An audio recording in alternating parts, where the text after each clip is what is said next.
Assalamualaikum warahmatullahi wabarakatuh. Yang saya hormati Kepala Bidang Pendidikan Yayasan Basirah Robaniyah. Jadi Imam Syafi'i LCMPD. Yang saya hormati Ustazah Nia selaku Kepala SMA IT Robani dan Ustazah Nining selaku Kepala Asrama di Yayasan Basirah Robaniyah. Dan yang saya hormati segenap wali santri SMP IT Al Basiroh maupun SMA IT Robaniyah. Alhamdulillah hari ini kita masih diberi kesehatan oleh Allah sehingga kita bisa menghadiri rapat hari ini ya Bunda, walaupun dalam keadaan menggunakan Zoom, tetapi insya Allah ini tidak akan mengurangi urgensi dari pertemuan kita hari ini. Salawat dan salam semoga senantiasa tercurah ke junjungan kita yang mulia Rasulullah SAW. Baik Ayah Bunda, seperti yang sudah kita share di grup bahwa hari ini adalah rapat untuk membicarakan segala sesuatu yang terkait dengan kedatangan Ananda nanti di asrama. Ya. Nanti insya Allah secara teknis nanti semuanya akan diterangkan oleh Ustazah Nining selaku Kepala Asrama. Jadi saya di sini hanya menerangkan sedikit tentang sekolah nanti ya Bunda. Jadi nanti ketika Ananda masuk ke asrama tanggal 16 itu insya Allah hari Sabtu nggih. Nanti hari Minggunya itu anak-anak akan hari Sabtu itu anak-anak masuk asrama, setelah itu beres-beres, nanti malamnya biasanya anak-anak itu akan perkenalan. Ya, jadi istilahnya itu kalau di sekolah itu MPLS, kalau di asrama itu MPLA ya, masa perkenalan lingkungan asrama. Dan nanti itu biasanya anak-anak akan memperkenalkan dirinya satu persatu, berkenalan dengan kakak-kakak kelasnya, diperkenalkan tentang program-program yang akan mereka jalani selama mereka di asrama, dan juga selama program-program yang akan mereka jalani nanti ketika sudah masuk sekolah.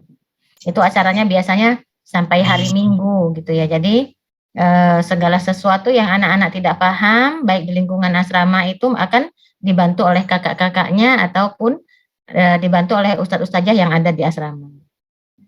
Nah, saya ingin membahas sedikit ya yang kemarin ketika maklumat sudah di-share ada kewajiban untuk membawa laptop nggih.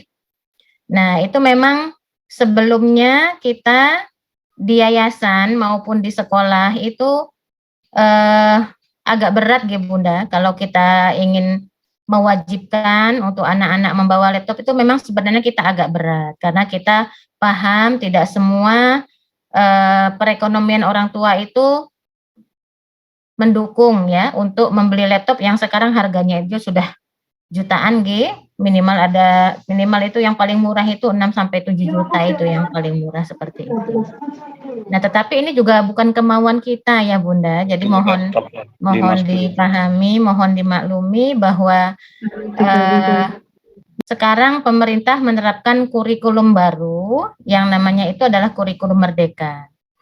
Memang secara teori pemerintah mengatakan bahwa setiap sekolah itu tidak harus atau tidak diwajibkan untuk mengikuti kurikulum baru ini. Itu teorinya. Tetapi dalam prakteknya, setiap saat kita selalu ditagih oleh Dinas Pendidikan untuk mendaftarkan sekolah mengikuti kurikulum merdeka. Jadi, secara tidak langsung, memang setiap sekolah itu wajib untuk ikut kurikulum merdeka dengan berbagai persyaratan yang harus dipenuhi oleh sekolah. Nah, ketika sekolah kita mendaftar untuk mengikuti kurikulum merdeka, ternyata lolos seleksi nggih. Jadi untuk untuk sesi pertama itu SMP IT Al Basiroh itu langsung lolos seleksi untuk mengikuti kurikulum merdeka di tahun ajaran baru ini. Kalau sebelumnya mata pelajaran informatika itu hanya mata pelajaran pilihan di SMP. Ya, untuk K13. Tetapi untuk kurikulum merdeka, mata pelajaran informatika itu adalah mata pelajaran wajib. Ya, yang muatannya sangat banyak. Jadi sehingga ketika anak-anak tidak membawa laptop atau tidak memiliki komputer di sekolah, maka anak-anak akan kesulitan untuk mengikuti pelajaran yang materinya sudah ditentukan oleh pemerintah gitu. Jadi kan tidak mungkin kita hanya memberikan teori saja kalau pelajaran informatika itu tidak mungkin hanya memberikan teori saja karena anak-anak harus praktek gitu. Itu untuk kelas 7 dan kelas 10. Kalau untuk kelas 11 itu untuk kelas 8, 9 dan 11 itu masih pakai kurikulum yang lama, masih K13.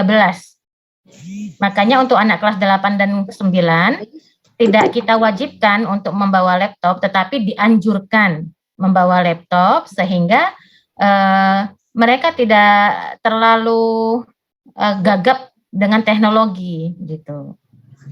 Nah, jadi banyak ya japri-japri yang masuk ke saya, ke Ustazah Nining atau ke Ustazah Mia masalah laptop ini seakan-akan kita memaksa gitu. Tidak, bukan kita yang memaksa, tetapi pemerintah yang memaksa kita gitu ya. Kami juga kesulitan Bunda ya untuk mengumumkan itu terjadi perdebatan di antara para ustadz-ustazah itu. Gimana kalau orang tua tidak mampu, gimana kalau begini, bagaimana kalau begitu. Tetapi itu memang tuntutan yang harus kita jalani. Jadi dimanapun Anda sekolah untuk tahun ajaran ini, maka itu akan menjadi hal yang wajib. Dimanapun mereka sekolah, ketika sekolah itu sudah menerapkan kurikulum merdeka. Beda kalau umpamanya sekolahnya di bernaung, maksudnya itu di pondok yang tidak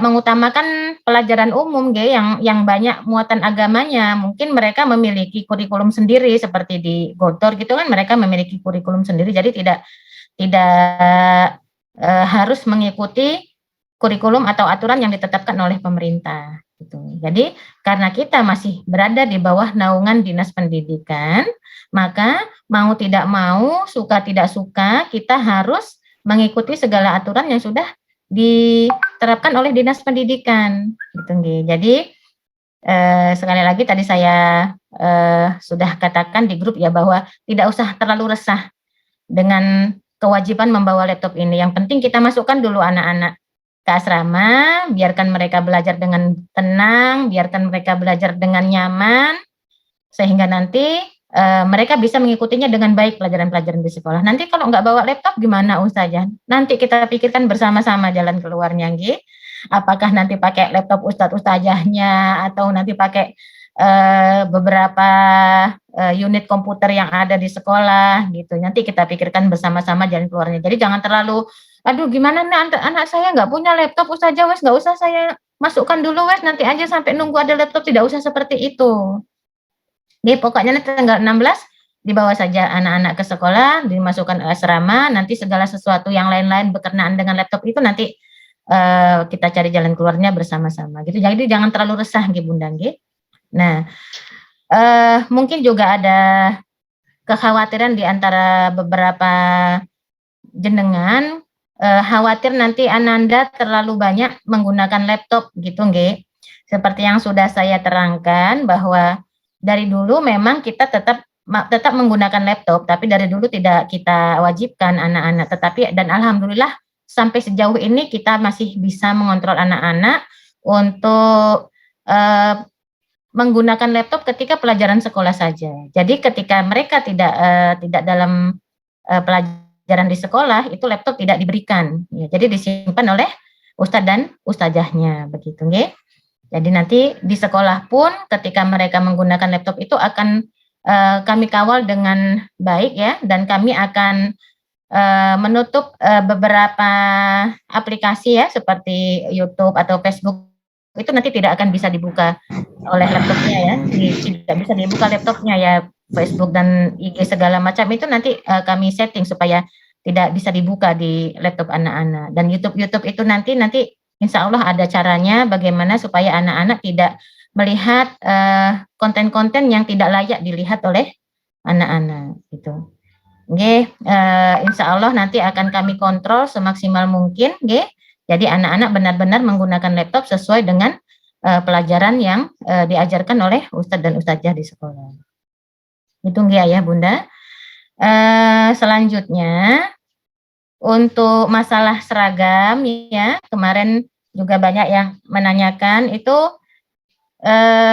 peralatan yang dibawa ke sekolah itu yang kami buat, pakaian hitam putih itu terserah Bunda, itu bukan untuk sekolah, bukan untuk dipakai seragam sekolah, karena seragam semua sudah disiapkan oleh sekolah dan nanti Ananda menerima sudah jadi dalam bentuk pakaian. Jadi hitam putih yang kami maksudkan itu adalah nanti pakaian yang akan dibawa anak-anak, yang akan dipakai anak-anak ketika ada acara-acara khusus di mana anak-anak harus menggunakan hitam dan putih. Seperti biasanya kami ada acara hari santri gitu, anak-anak harus atasan putih, atau ada upacara Sumpah Pemuda, atau kadang-kadang juga apa namanya, ada acara bersama masyarakat seperti itu. Jadi anak-anak harus menggunakan hitam putih gitu. Nah, untuk pakaian olahraga itu juga bukan digunakan untuk seragam di sekolah.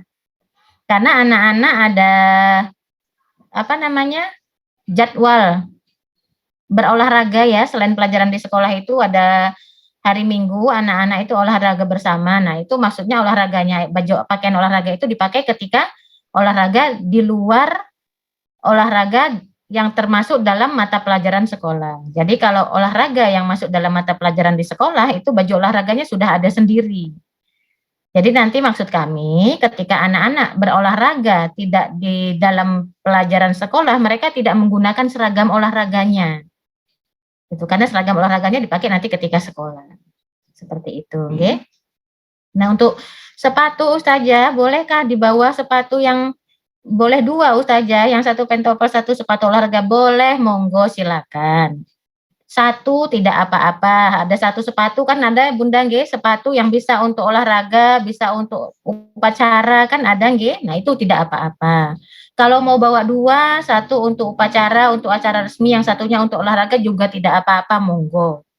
Ya silakan. Kalau ada seret-seret putihnya dikit, seret-seret merahnya dikit, nggak apa-apa Ustazah, boleh, tidak apa-apa. Yang penting yang dominan itu adalah warna hitam. Kalau di bawahnya ada seret-seret putihnya, atau seret-seret birunya, atau seret-seret pelanginya itu tidak apa-apa. Yang penting atasnya itu dominannya hitam, seperti itu. Nggih. Nanti ketika untuk anak-anak, putri, nanti ketika masuk sekolah, memang, namanya masih anak-anak barusan lulus SD nggih, jadi beberapa mungkin masih ada memakai jilbab yang tipis-tipis, nah seperti itu. Nah biasanya itu, ketika lihat kakak-kakaknya jilbabnya sudah agak-agak besar itu anak-anak itu biasanya malu, Ayah Bunda. Jadi nanti kami mohon, ketika membawakan jilbab yang akan dipakai anak-anak sehari-hari di sekolah itu, setidaknya lengannya tertutup sampai, siku nggih. Lengannya itu, jilbabnya itu menutupi sampai siku dan tidak transparan gitu ya. Jadi sudah mulai, dipersiapkan jilbab yang seperti itu. Jadi jilbab-jilbab Paris yang tipis, yang ukuran 25 ya? Yang kecil yang biasa dipakai orang-orang itu loh, itu, mohon untuk tidak dibawakan, karena itu nanti nggak kepake. Nggak kepake. Itu memang nanti anak-anak akan kami beri waktu 1 sampai 2 minggu untuk menyesuaikan pakaian. Tetapi kalau umpamanya bisa ditoto dari sekarang itu kan lebih baik begitu. Ya, ada lagi yang bertanya untuk tentang apa itu, buku-buku atau alat-alat yang didapat dari sekolah itu apa saja? Itu kan sudah termaktub juga, sudah kami share lagi di maklumat itu nggih. Jadi sudah ada kamus, ada buku tulisnya satu lusin. Jadi kalau Ayah Bunda ingin nambah lagi boleh silakan. Khawatir nanti mungkin anaknya kekurangan buku tulisnya ya. Sudah ada Al-Qur'an, kamus bahasa Inggris, bahasa Arab, itu ya sudah ada alat tulisnya, begitu. Sudah ada dzikir al-maksurat, sudah ada hadis arba'in, jadi itu semua sudah dapat dari sekolah. Kalau mau bawa lagi buku tulis boleh Ustazah, boleh. Kalau mau bawa buku gambar boleh Ustazah, boleh, silakan, nggak apa-apa. Yang tidak boleh itu buku-buku yang tidak berkaitan dengan pendidikan, yang tidak berkaitan dengan pelajaran ya, seperti novel-novel remaja itu tidak boleh nggih Ayah Bunda. Nanti itu akan kami sita. Oke, mungkin sementara ini yang bisa saya sampaikan Ayah Bunda, nanti kita lanjutkan lebih panjang mungkin di diskusi ya setelah nanti Ustazah Nining menyampaikan, biar nanti mungkin lebih banyak pertanyaannya, jadi lebih jelas apa yang harus Ayah Bunda lakukan ketika nanti mengantarkan Ananda untuk kembali ke asrama, untuk masuk ke asrama. Dan kami mohon nanti ketika seperti yang sudah dikatakan oleh Ustadz Imam tadi, bahwa ketika kita sudah memasukkan Ananda ke asrama, bahwa kita harus pasrah, ikhlas, dan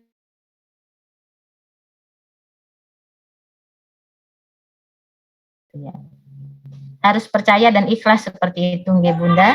Jadi kami mohon kerjasamanya yang baik, kami mohon dukungannya, kami mohon doanya agar kami bisa menata anak-anak jenengan yang dipercayakan kepada kami sehingga anak-anak bisa menjadi lebih baik. Oke? Mungkin ini yang bisa saya sampaikan, lebih kurang mohon maaf. Assalamualaikum warahmatullahi wabarakatuh.